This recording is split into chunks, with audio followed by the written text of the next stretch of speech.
Uh, so am I audible, I think? Yes, sir. Yes, sir. Okay. Yes, sir.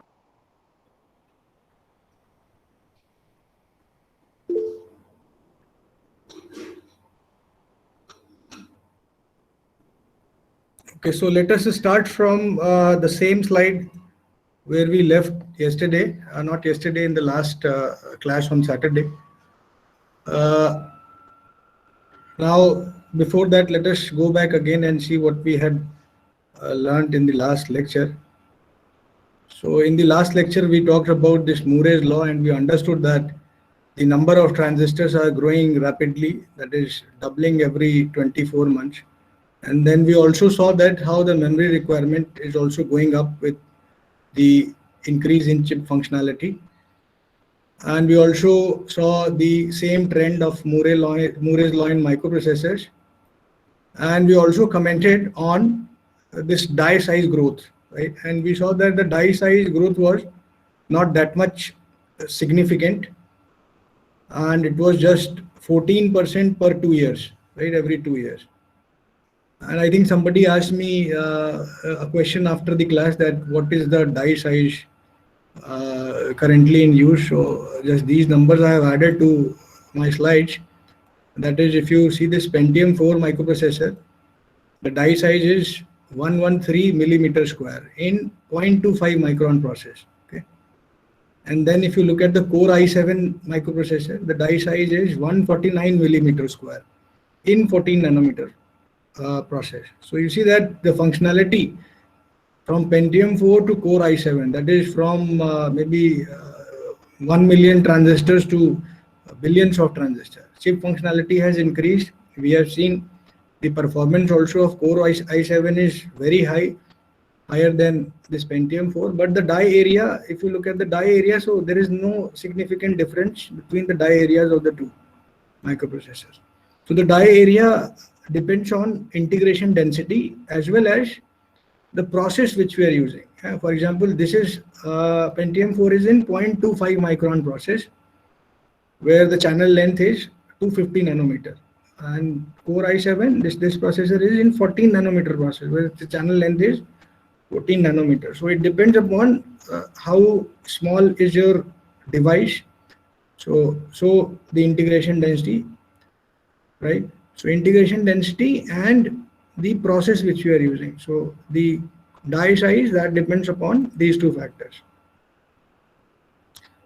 Yeah, so we had seen it doubles in every 2 years, and frequency also we talked about the limitations on frequency and how the power dissipation trend is, and it would have been a major problem, we understood. Then heat dissipation, because of the power dissipation, we understood. Now let us talk about the challenges in the digital design. Okay. So what are the challenges in the digital design? So number one, obviously, ultra high speed design. So this is one of the challenges, how to design chips with very high speed, right? Then the next challenge is interconnects. Okay. So as we saw that interconnects, they are having some parasitics like RLC. So these parasitics are now dominating the gate parasitics. So in fact, the interconnects are now dominating the performance of the circuit. So that is how to design the interconnects, because they are becoming very long also. The die size has also become long, I mean big. So the interconnects will also become lengthier with die size. So how to design the interconnects is a big problem, and people have come up with new architectures for future integrated circuits, and those interconnect architectures are called network on chip, or NOC. Okay. So there is no commercial processor so far with this network on chip feature for interconnect or for wiring. But yes, in future you will see commercial processors with network on chip being used as for interconnect or wiring purposes. Then how to design circuit with low noise and low crosstalk, right? So since the integration density has become very high, so obviously there are so many devices, trillions or billions of devices are there on the chip. So it is very difficult to connect these devices. And for connecting these devices, you need wires of this kind. Yeah, so maybe there are wires. So very closely spaced wires, would be there on the chip. Now these wires, which are very closely spaced, so these wires can talk also. That is, any signal change on this wire, maybe this one, can affect an actual signal on this wire, right? So this is called crosstalk. And then there will be some power and ground noise and other thermal effects also playing into picture. So those noise and crosstalks have to be taken care of when designing a digital IC. So, right. So this is one of the problems, that is how to minimize the noise and crosstalk. Then there are reliability issues, that is when you have Sir, designed some crosstalk is basically changing of signal. Or so what? Yeah, crosstalk means the two lines which are very close, that is, for example, these two lines here. So these two lines can talk with each other because they are very close. So this crosstalk or the talking can happen only when there are some inductive or capacitive loops, that is, some inductive lines, they are originating from this line and then they are terminating here, right? Or maybe they are originating from this line and terminating here. So there is some inductive loop going on between these two lines. So this is called crosstalk. Or maybe there is some mutual capacitance between these two lines. Okay. So with these mutual capacitances or mutual inductances, the lines, signal on one line can affect the signal on another line. So that is called crosstalk. So this is a huge problem, especially in deep submicron devices based integrated circuits, where the integration density is very high and where the lines are put very in a very close proximity.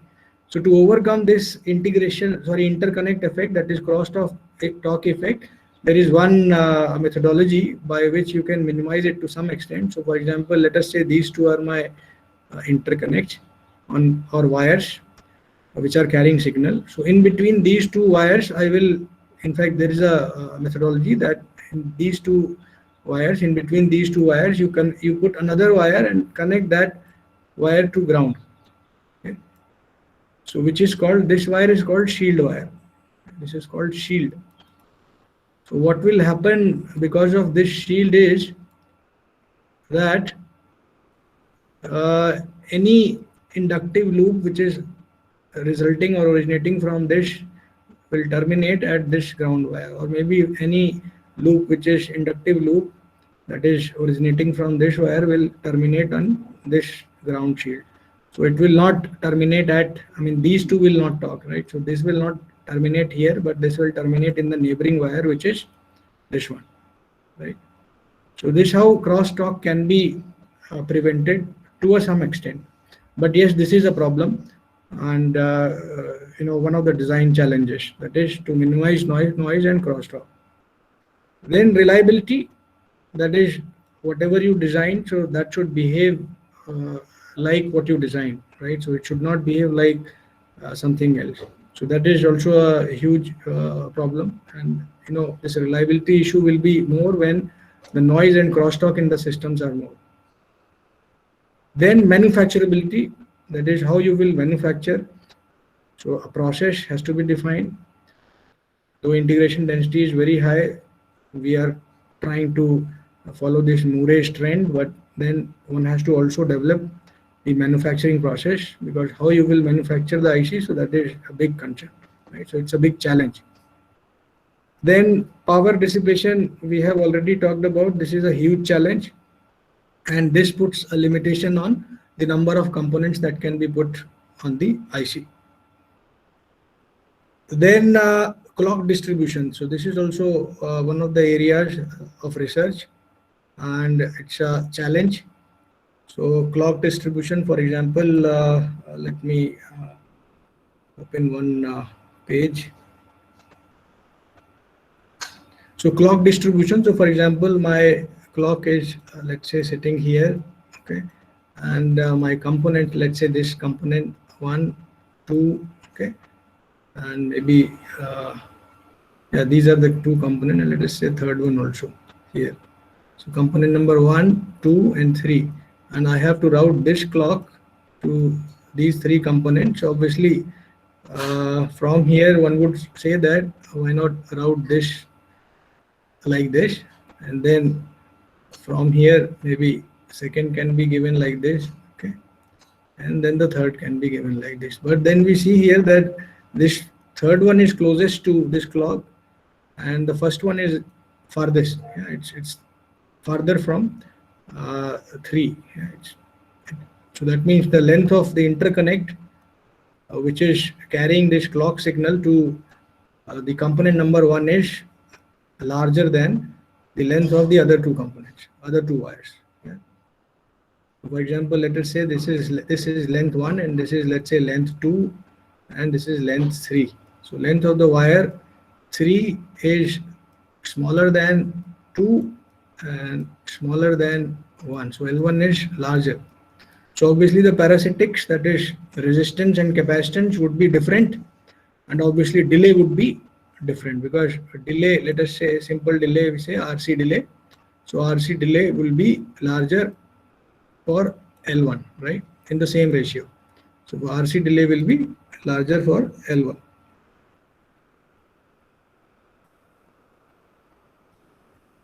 Okay. So how to overcome this? So this is a challenge, and to overcome this there are different techniques. So for example, one of the technique is called H-tree clock distribution network.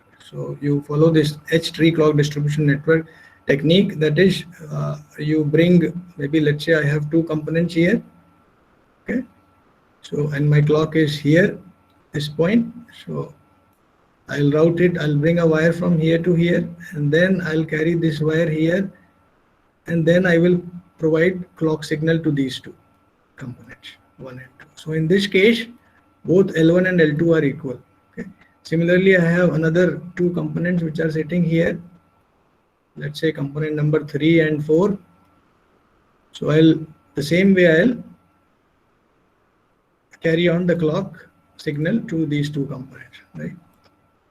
So in this case, maybe let us say the clock signal is sitting here in the center here. So this is my clock, not this one, right?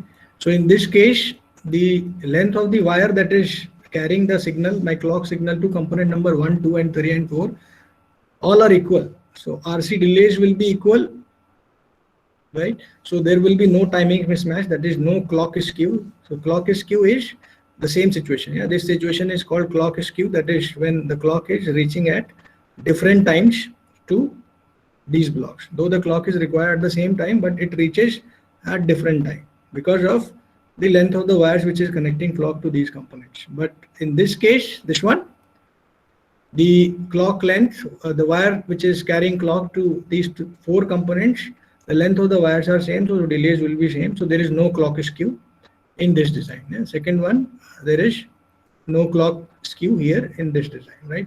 So this type of networking or some other kind of design methodologies for interconnect, routing the interconnect wire from clock to other components should be designed. So in fact, this kind of scheme is called H-tree clock network scheme, right? So this is called H-tree clock network scheme. Maybe I'll write here. This is called H-tree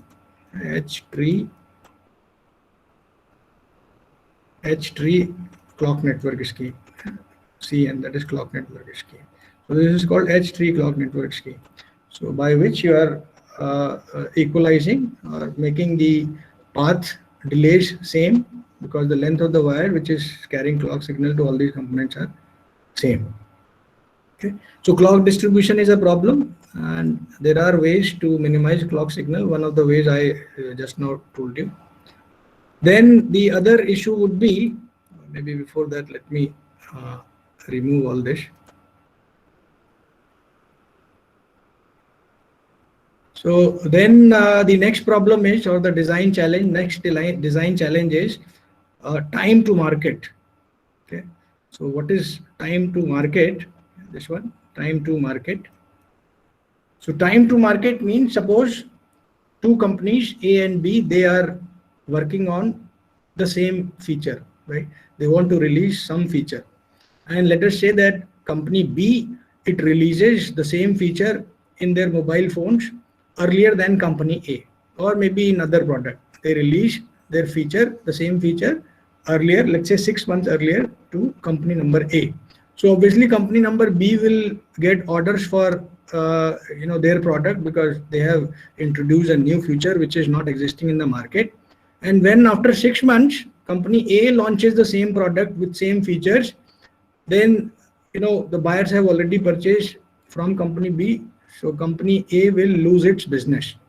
It had spent so much money on the designing and then finally bringing the product in the market, but since the product was not meeting this time to market thing, that is the timeline it was not meeting, someone else released the same product earlier, so the company A lost the business, right? So this is very important.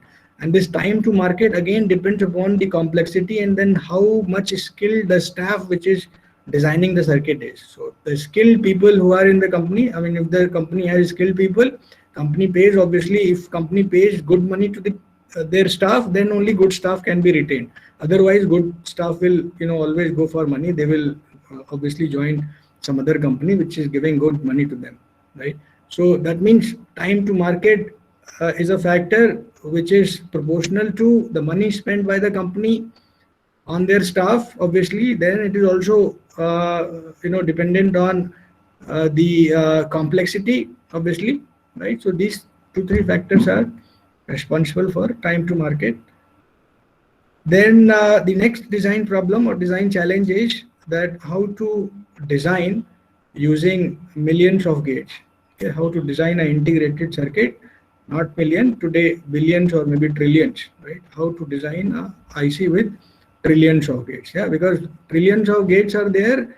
So obviously gates are placed in very close proximity to each other on the chip. So the chip density is very high, component density is very high.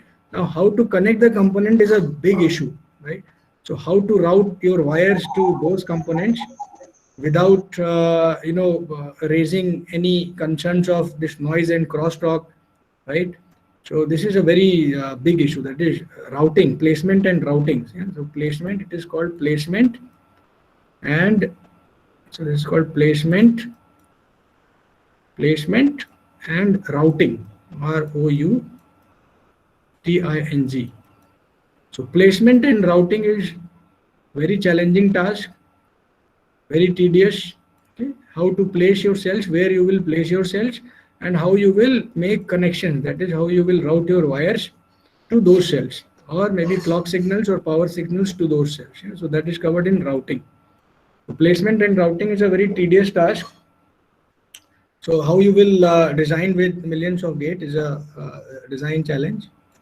Then the another design challenge is how to design by using high level of abstractions. So what is abstraction based design? I will very soon talk about this. So let us leave this abstractions.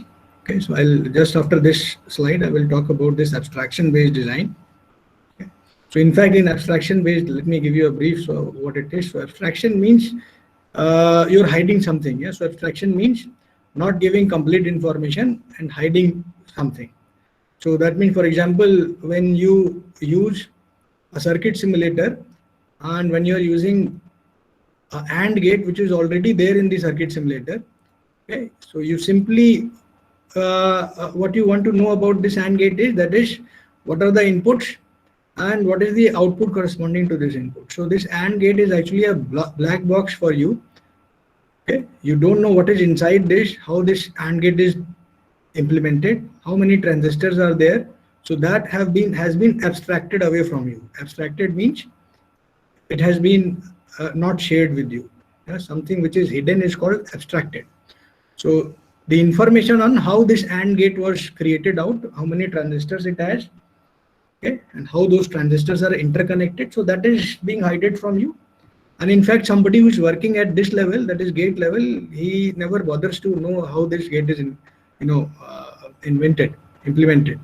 So he will simply use it. He just want to know that on the corresponding inputs, what will be the output and what will be the delay. So that is called abstraction based design. So I'll just talk about this abstraction based design after this slide. Then the other challenge is reuse of the IP, okay, and portability. Yeah, this is very important. So how you will reuse the IPs or standard cells or cells which have already been written by someone. For example, this AND gate, this is also a cell or a IP which is already written by someone, and you have to reuse it. So how you will reuse it, and how you will reuse when there is a change in technology. Let's say this AND gate is written for let's say 25 micron technology, right? 25 micrometer technology. Now let's say the technology has changed, and now we are in an era which is having, let's say, a technology of 45 nanometer. So how will we use the same AND gate which was written for 25 micrometer technology? So how we will use it in 45 nanometer technology, right? So that means you need some mechanism that can port your IP which was written in the old technology, that is 25 micrometer, to the new technology, right? So portability comes into picture, right? That is, you need some algorithm or some software which is again written by these designers only, IC designers. So some software, some algorithm you need which can port your design which was written in the old technology, that is 25 micrometer, to the new technology 45 nanometer. Okay? You cannot use the same same cell or same IP in the advanced technology, that is 45 nanometer. You need to perform or make some changes, or maybe some algorithm if you have device, so that can, if make changes, then things can be easier for you. Otherwise one has to again rewrite the same IP, that is same AND gate or maybe same intellectual property has to be written back in the advanced technology, new technology. So reuse of the IC and portability of the IP is very important thing, because both portability and reuse means you are saving time. If you are reusing, so that means you are saving the design time and also design effort, because if it is not portable from 25 to 45 nanometer, then that means the designer has to rewrite it. That means he has to spend time on it, so extra time on it. If it is portable, then that means he has to simply just port it. He doesn't have to rewrite it, so he can save time. So design time and design effort and also cost of the integrated circuit. So that can be brought down if the IPs can be reused and if they are portable. Then the next design challenge is predictability, right? So you have a big circuit which may be having thousands or millions of nodes. So at all those millions of nodes, what will be the output at a particular time? So that should be predictable. So if it is not predictable, then there is an issue, because then you will have to actually perform the timing waveform verification analysis. So then you need these values at particular node. Okay. So predictability of the circuit is very important. So how you will make the circuit predictable, so that is also very important. At what time the output will be present at what node, so that is very important. Yeah? So these are various challenges in the digital design. So we'll talk about these, in fact, in more detail very soon. Now let us also talk about the productivity trends. Okay, so productivity here means number of transistors per staff per month. Yeah, how many transistors can be designed with how many transistors can be created per staff per month. So that is given by this productivity. So productivity is on this y-axis here on this side, and then on the other y-axis here, the same y-axis on this side, we have complexity, right? So complexity here means number of logic transistors per chip in millions, right? So complexity means number of logic transistors per chip in million, and productivity here means number of transistors that are used in IC design by per staff per month. Okay? So we see here that this line corresponds to the complexity, that is number of logic transistor per chip, and this one corresponds to the productivity. okay, the red line. So there is 58% per year compounded complexity growth rate. So we understand why complexity is growing up, right? So complexity is growing up because the specifications are rising and the number of transistors are also rising. So obviously complexity is growing up to satisfy the Moore's law. So complexity is growing at a rate of 58% per year compounded. Okay. Then productivity, that is number of transistors per staff per month. Okay. So that is somewhat lower, okay, and the growth is only 21% per year. Okay. So productivity is 58% per year, and sorry, productivity is 21% year, and complexity is 58%. That is, complexity is more than productivity. So why this is happening? Complexity is more. Why not productivity is following the same line? Productivity means obviously transistor, number of transistors per staff per month. So this productivity actually depends upon how skilled is your staff. Okay?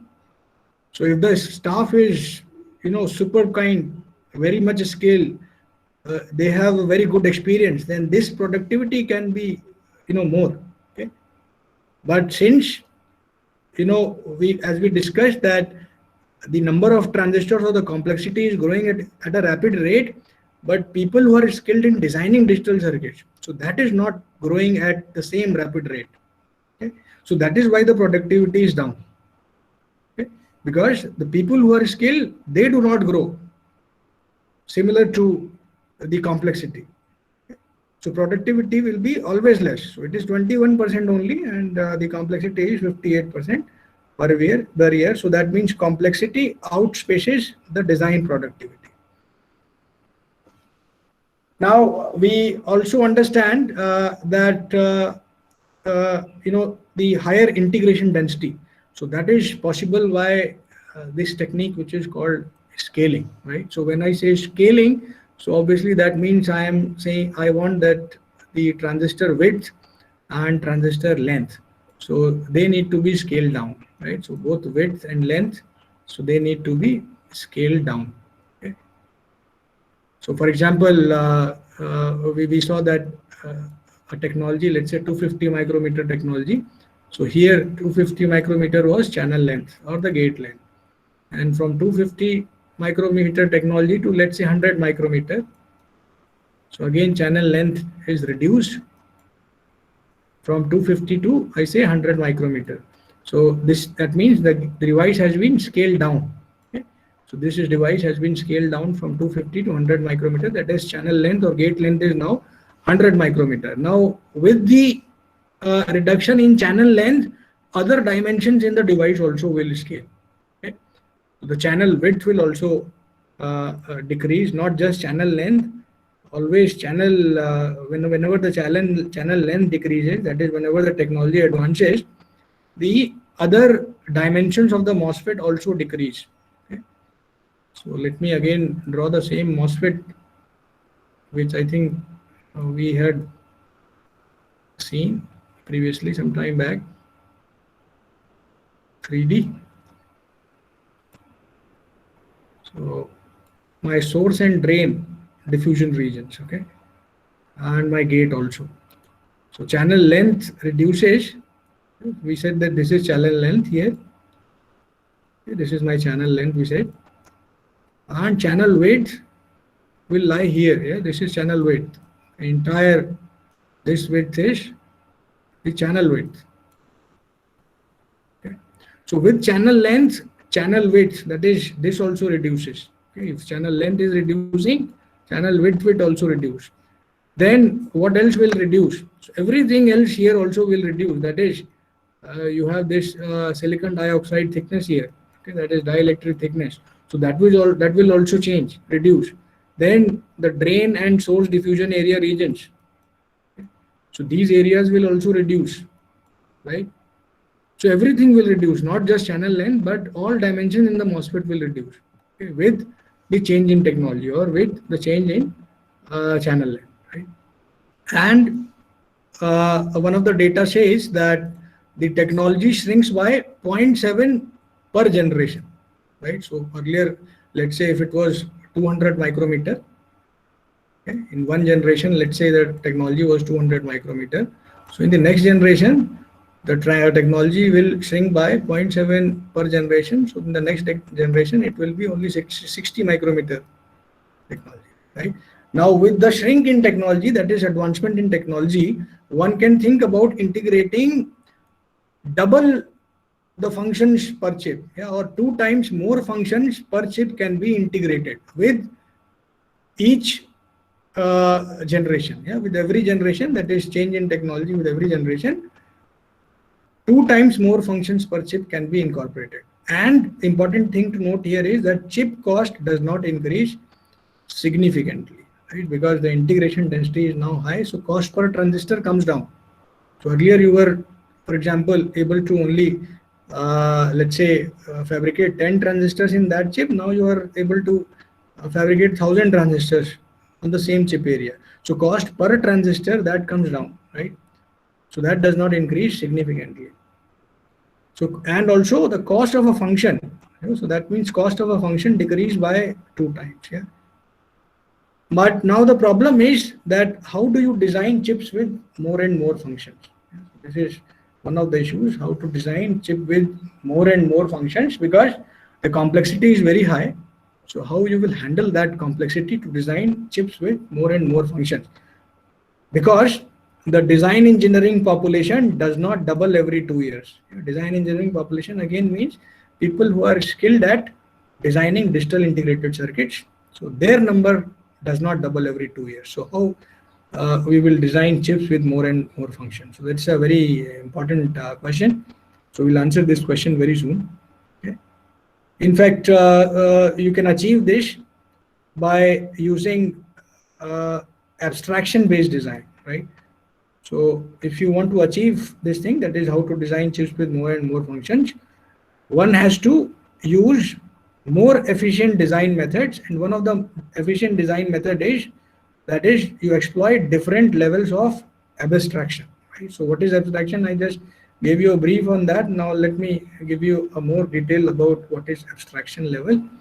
So let us say these are the levels, from system level, module level, gate level, circuit level, and device level. So these are the different levels on which a designer can work, right?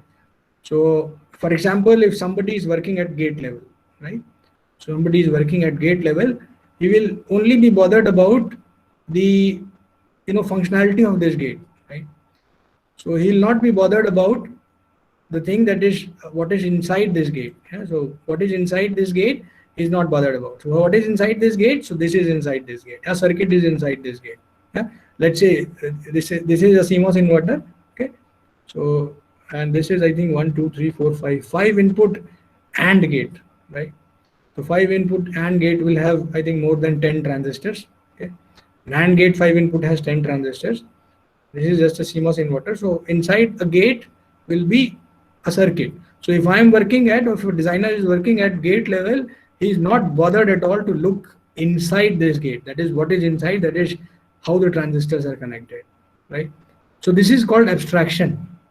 So it eases the life of the designer, okay, and reduces the design effort, design time. So everything is reduced because he doesn't have to design the circuit for this, right? Already AND gate is presented to it. He doesn't have to connect these transistors and then match these transistors, size these transistors, then match the propagation delay. Okay?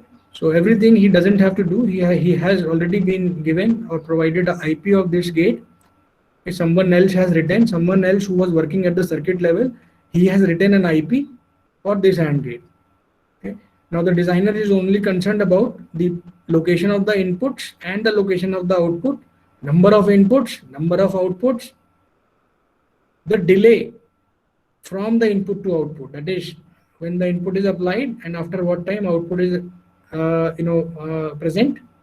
Okay. So all these things is only what a designer is concerned if he is working at the gate level. Similarly, some designer who is working at the module level. So for example, this is, let's say, a adder module. plus sign, let's say it's a adder module. So adder module can be implemented by XOR gates and AND gates, right? So what is inside this adder module, how the gates are connected, he doesn't have to bother. Simply he will use a adder module. He knows that, okay, it's a half adder, A and B. Okay, there these will be two inputs, and I'll get the sum and carry. After what time? So that will also be provided. Other information will be abstracted away or will be hidden, right? So this is called abstraction based design. And if somebody uses this abstraction based design, the design effort and design time can be brought down to a very large extent. And also it enhances the chances for first time right implementation. Okay.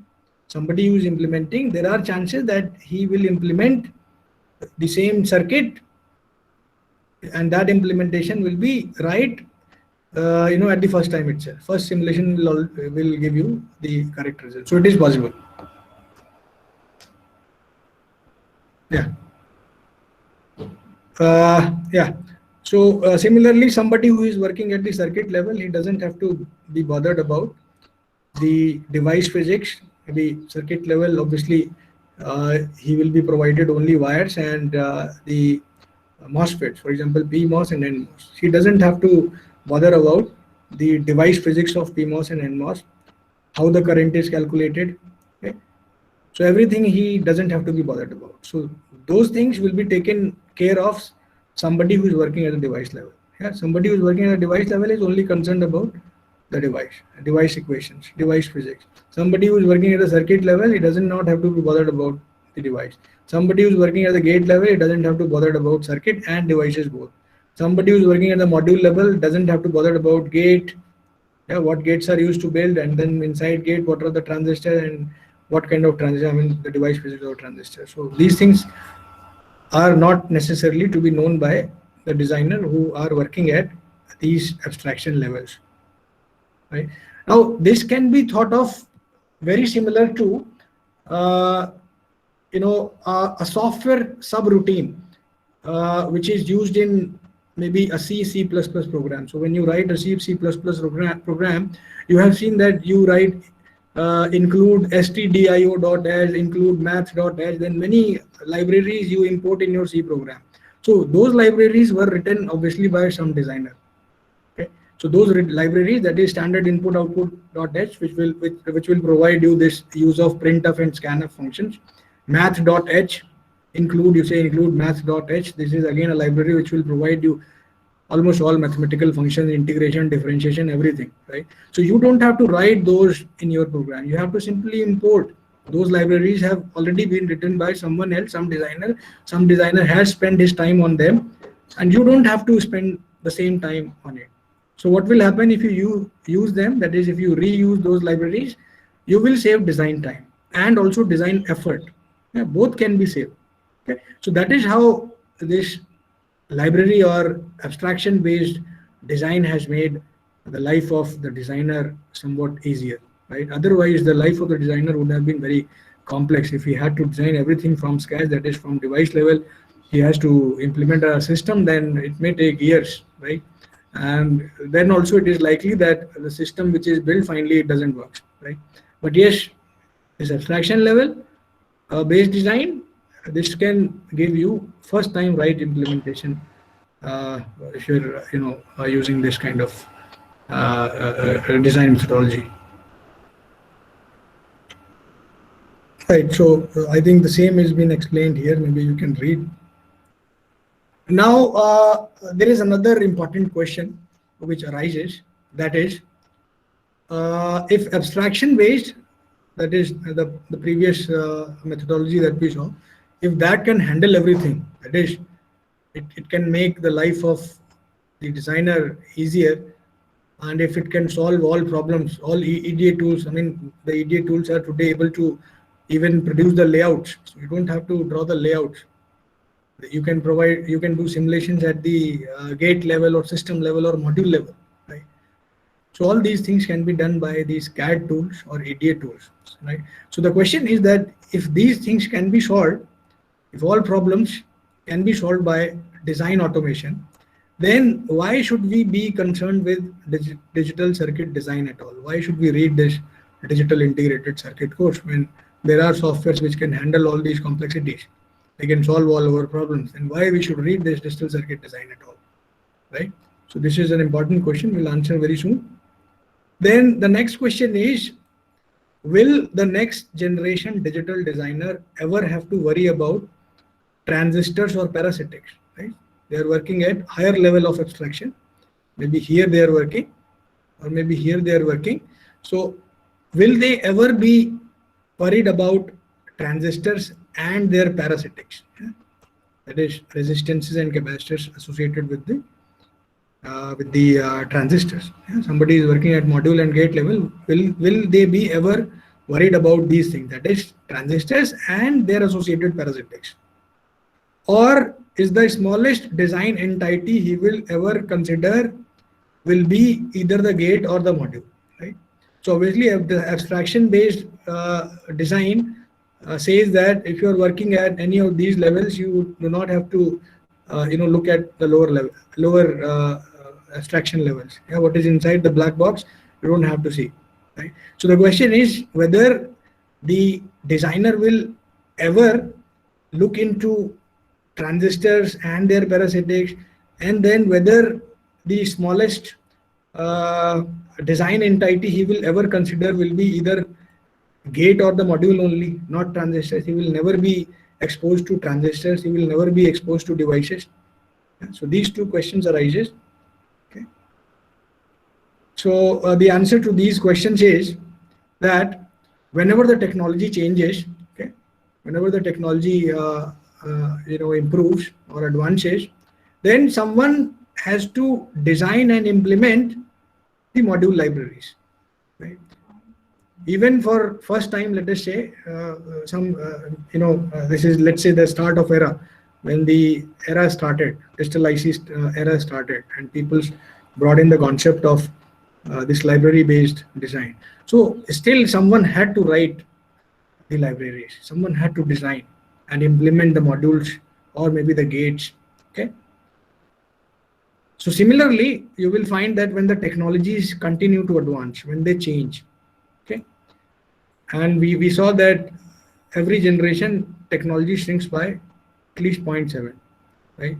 Now, when the technology changes, those IPs which were written for older technology, so that have to be either ported to a new technology by some algorithm or by some method, which has to be again written by some designer, right? And if that method does not exist, in fact, till date, no such foolproof method exists or some algorithm exists which can, port a technology written in old, IP which is written in the old process technology to the newer technology. So there is no algorithm existing which can port the libraries in the old technology to the libraries in the new technology.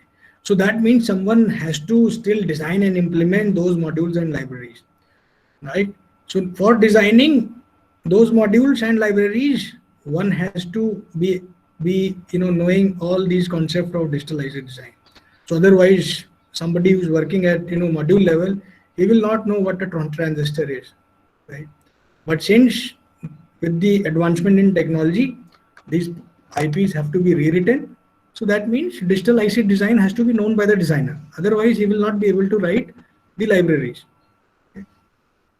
Then creating an adequate model of a cell or module requires an in-depth understanding of its internal operation. So obviously, if somebody wants to write a gate, he is supposed to know how the transistors are connected and how the transistors behave. If I apply 0 at the gate of the transistor, what happens to that transistor, whether it is on or off, when it is a PMOS or NMOS. Yeah? So all these conditions has to be known. The saturation, when the transistor becomes in saturation, when it is in on, when it is in off mode, depending upon the gate bias present at the transistor. So all has to be known. So obviously for this device physics, the knowledge of device and digital integrated circuit both are to be known by the designer. Okay. Then when somebody has to also find out the dominant performance parameters of a circuit, right? Somebody has to improve or optimize a circuit, so he has to find out the dominant performance parameter of that circuit. So that dominant performance parameter could be the critical timing path. Okay? So somebody who is not a digital IC designer, who has not gone this course of digital IC design, he will not know what is critical timing path, right? And if he has to optimize that library or IP, he has to first of all find out the critical timing path. So designer has to locate the critical timing path and then has to optimize the gates which are present in that critical timing path. So critical timing path here means the path which consumes the most of the delay. Yeah, the largest delay consuming path is called critical timing path. So whenever someone has to optimize an IP, let's say somebody wants to optimize an IP for higher speed, he wants higher speed from the IP. So the designer has to find out the critical timing path, that is the path that is consuming the largest delay. So then the designer will have to optimize the gates which are present in that path for maximum speed. Okay? Once the gates are optimized, the timing path has been optimized, the output's delay has to be checked. And if the delay is within the specifications, you can say that yes, we have optimized the IP or a cell. So without knowledge of digital IC circuit design, it is very difficult. So that is why this course is also important. Okay. Then the other point is that you will find that the library-based approach works fine only when the design constraints are not stringent. Okay, that is speed, cost, and power. These are the design constraints, and when these are not very stringent, then only this approach works. Okay? And unfortunately for microprocessors, the success lies on high performance. Okay, if the microprocessor is very high performance producing, then only it is successful. Otherwise, nobody wants to buy a lower performance microprocessors. Now, for microprocessors, this library-based approach, this fails, right? Because library-based approach is based on using reuse of libraries or the modules, okay? And those modules have some fixed delays or fixed power consumption. Now, if somebody wants to design a microprocessor which requires a very high performance, so one has to push the technology to its limits. That is, one has to optimize those library elements. That is, one has to customize those library elements, okay, as per the need. Okay? Because you want a higher microprocessor, higher performance microprocessor, you will have to optimize those library modules, those library cells. Okay? That is, you need to push the technology to its limit. Then only higher performance or high-end performance microprocessors can be produced. Okay? Do you have a class after this? No, sir. Okay, so I'll just continue for 5 more minutes and then maybe we can end. Yeah, so then the abstraction based or the library based approach, that does not work when performance or high performance or high end systems have to be created. So one has to customize. Yeah? So this is very important, customizing of the library IPs if high performance is needed. Then you will also find that the abstraction based approach is correct to a certain degree only. Okay? That is, you are just reusing the library, the modules from the library. So that is only correct up to a certain degree, because how these library elements, okay, is the module if you are importing from a library, so how it is connected to the environment, that is the interconnects which are connecting the input and output ports of that library element, so that also play a huge role, right? So for example, if the impedance of the interconnect line is not matched with the impedance of the input and output ports of your IP or module, then you will see no output change on the change in input, right? And these interconnects or wires, they also contribute to delay. Okay? So the interconnects, we have already seen that these interconnects are imposing a huge problem now. The parasitics associated with these interconnects are going up. Okay? and they can easily affect the performance of any digital IC. So to overcome this interconnect issue, that is the delay or the performance mismatch because of the IP or module being connected to the interconnect. So these things can be only sorted out if the designer knows this digital IC design subject, right? Otherwise, it is difficult. Yeah, anything you want to say? Okay, nothing. Then another thing you will admit is that due to scaling, we said that because we are shrinking the size of the devices, and that is how we are able to put in more devices on the same chip. That is more components on the same chip. But it is very important to note that with scaling of the devices, these interconnects do not scale. Right? So interconnects do not scale equivalent to the scaling in the devices. So more components are there and interconnect or wire is same. So what happens if you connect more components on the same interconnect wire? So there is some sort of voltage drop over the wire. If you try to connect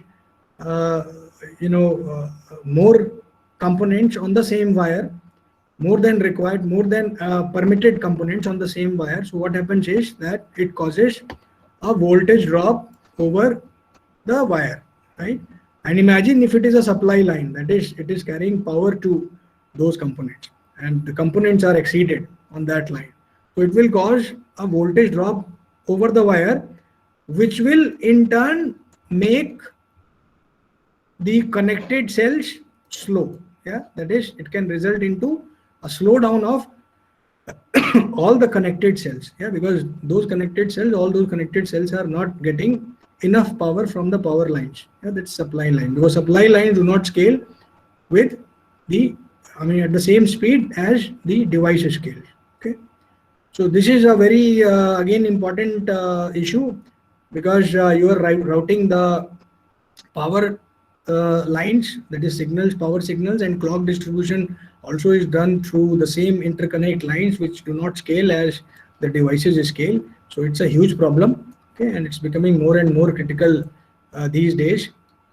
So now to overcome these effects, one has to again have a profound understanding of the digital circuit design, right? So that is where the digital circuit design is important, and one has to learn this course.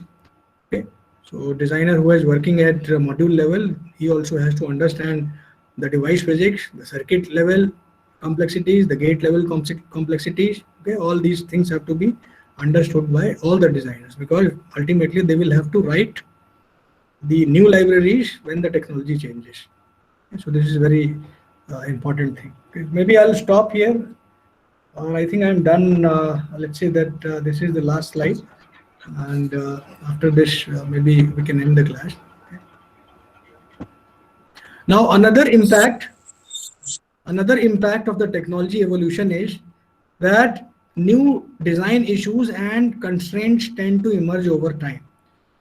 Okay. So over the time, we had seen when we had vacuum tube, we had the problem of power dissipation and size, and then over the time when BJTs and BJTs came, NMOS and PMOS only logic circuits were created. Then also after some time, we saw that there was the same issue, power dissipation. Then BJTs, after BJTs, MOS came into picture, CMOS came into picture, and now again we are seeing the same problem, that is re-emergence of power dissipation as a constraining factor. Okay. Then another issue that we are seeing today is that is changing ratio between device and interconnect parasitics.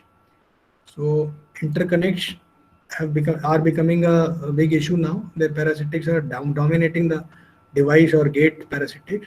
So to cope up, that is to come over or overcome these unforeseen factors or the problems, one has to be able to model and analyze their impact. Okay? That is, model the power dissipation, okay, model the interconnect parasitics, okay, and to analyze their impact on the circuit performance. And so designer has to know how to model the power dissipation, interconnect parasitics. Okay, and then after modeling, one has to analyze the impact of this power dissipation and interconnect parasitics on the circuit performance. Okay, so for knowing how to model the power dissipation and interconnect parasitic, one has to again go through this course, digital integrated circuit. You will know in this course how to model the power dissipation and how to model this interconnect parasitics, okay, and how to analyze their impact. So we'll talk about these things in this course. Okay. Now, finally, if everything is okay, okay, you have modeled everything, you have analyzed all these effects, okay, and everything is okay.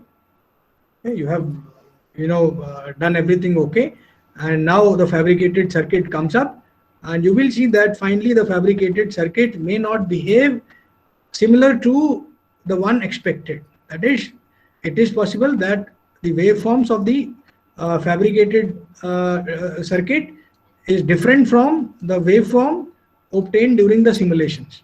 Okay.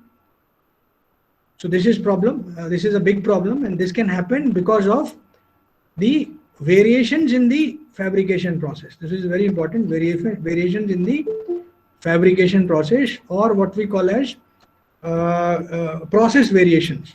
Okay? So because of these process variations, a fabricated circuit may not behave as the one which was simulated. Okay? So what are these process variations? So process variations here means, so let's say you have 1,000 devices in your circuit. So all those 1,000 devices are fabricated at the same instant, at the same time.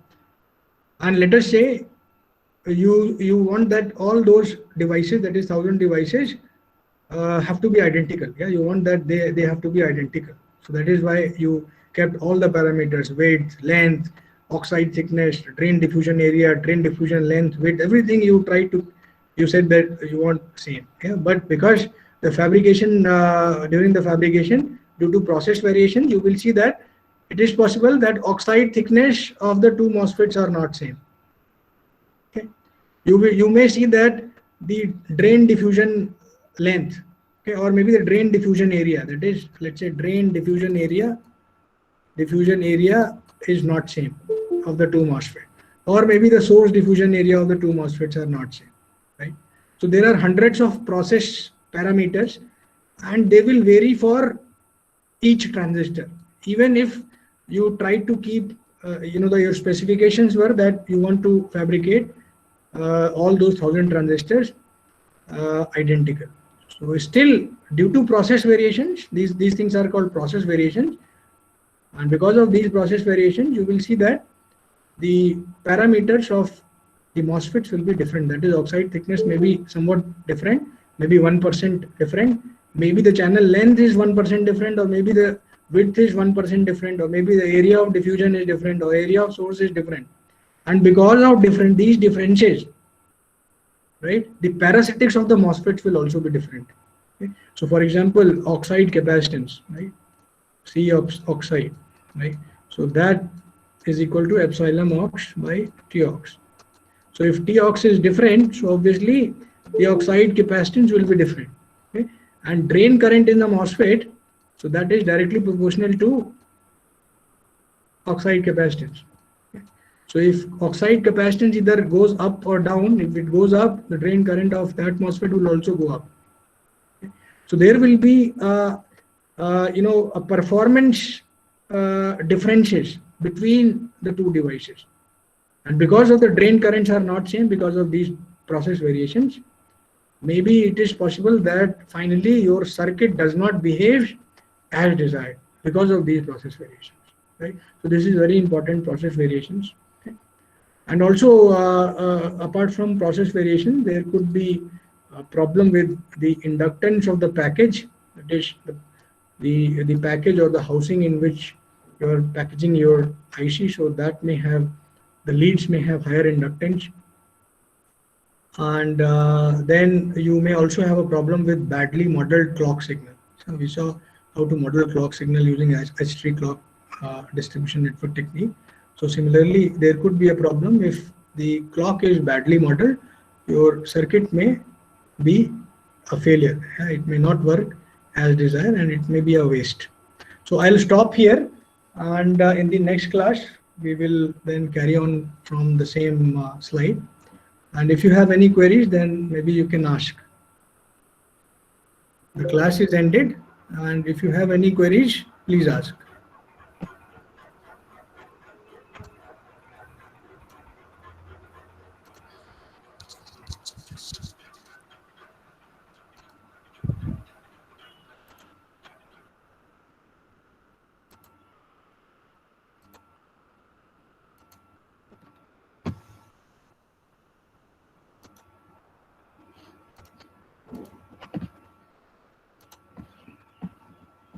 Yeah, if you have any queries, please ask.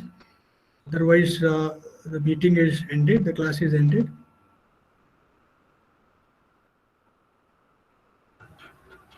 So when we shrink the W by L size of the component, so performance will not be changed. It Of will that change. component. Yeah, it will change. Because the So, drain current that depends upon this W by L, it is directly proportional to W by L. So the drain current will change. Yeah? So drain current of a MOSFET is proportional to mu n Cox W by L VGS minus VT into VDS. Yeah, so that formula minus VDS square by 2. So it has a direct relation to W by L. So if the current drive is high, so obviously the device will be fast.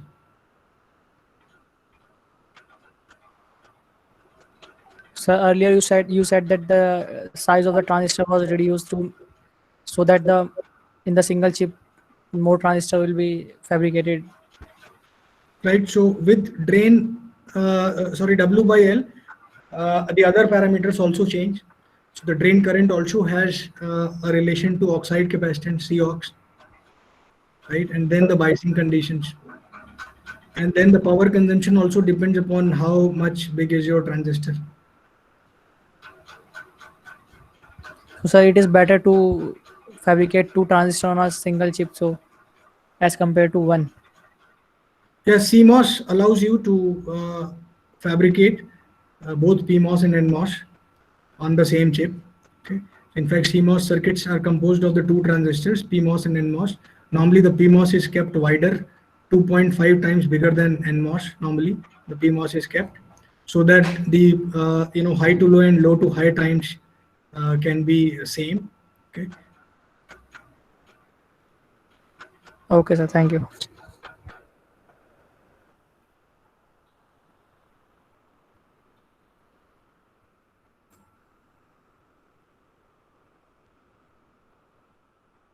If you have any other queries, please ask.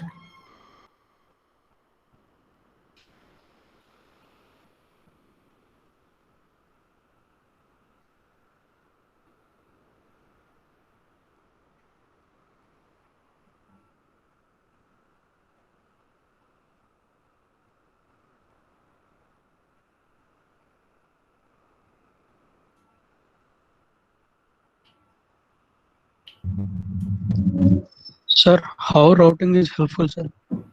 How routing is? Helpful or useful? Can you repeat, please? I'm not able to hear your voice. Can you explain the routing process? Routing process. Yes. Routing process, you see that there are some guidelines and there are some rules for having a spacing between each line, right? So, for example, today we have more than 10 or more than 11 layers of process. Okay? So metal layers, not just one metal layer you have to use in routing and interconnecting. There is an option of using more than 11 metal layers. So because it is very difficult to connect all the components using just one metal layer, there are trillions of components now, so it is difficult to connect all those trillions of components using just one metal layer. So, the industry, they brought in this concept of layers of metals. Okay, so all these metal layers, they are separate. I mean, there is no connection in between both of them, right? All of them. So by these number of metal layers, one can think about, also crossing I mean, line crossing is possible.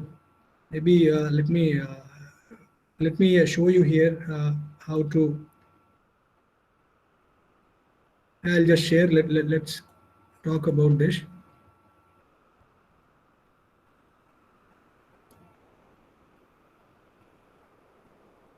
Yeah. So let's say just a second.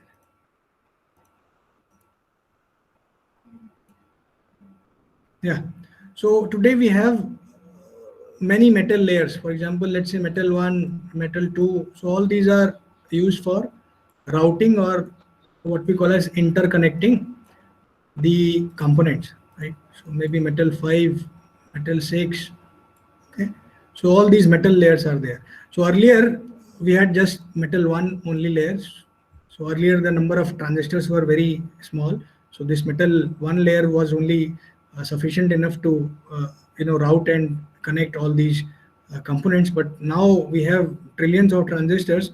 So obviously this one metal layer will not suffice because crossing is not permitted. So if I have this metal, okay, so if I try to cross this metal line, so a connection is created here. Okay, but if this is metal 1 and this is metal 2, then crossing is permitted. I mean, these metal 1 and 2, they do not have a connection here.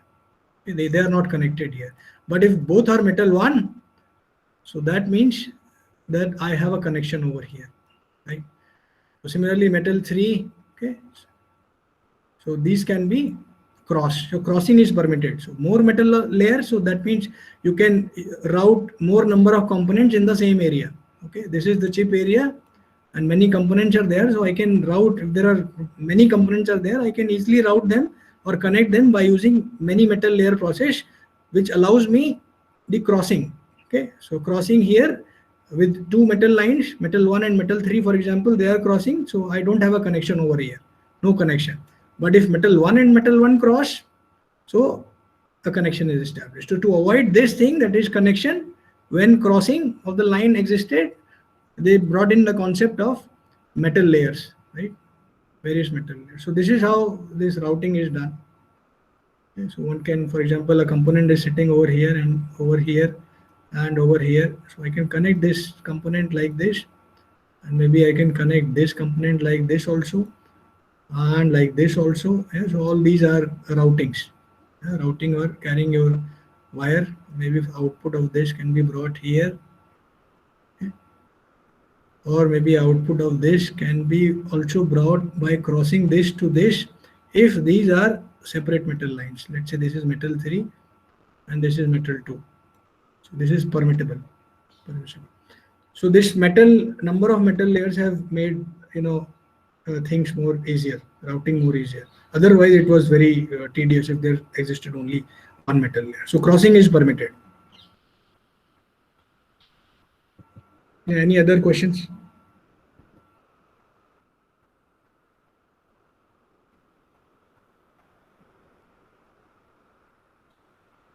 Yeah, any other queries?